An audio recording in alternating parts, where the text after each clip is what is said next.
You famously said when you were younger there were 5 problems that you thought were most important for you to work on. If you were 22 today, what would the 5 problems that you would think about working on be?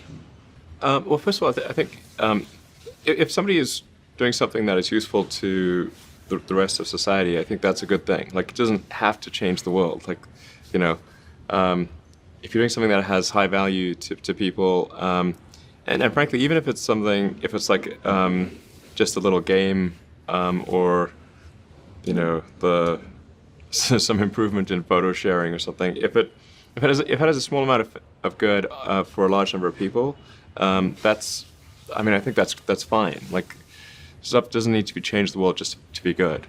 But you know, in terms of things that I think are most likely to affect the future of humanity, I think AI is probably the single biggest item in the near term that's likely to affect humanity. So it's very important that we have the advent of AI in a good way. That is something that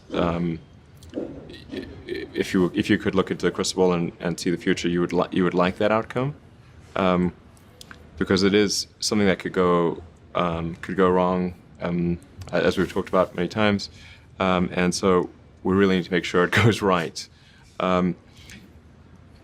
That's I think AI, working on AI and making sure it's a great future. That's the most important thing I think right now, the most pressing item.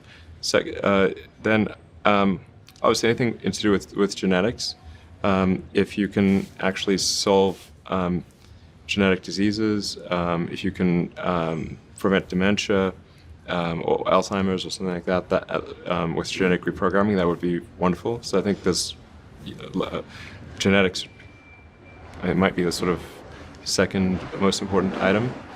I think having a high bandwidth interface to the brain, like we're currently bandwidth limited. We have a digital tertiary self in the form of our email capabilities, like computers, phones, applications.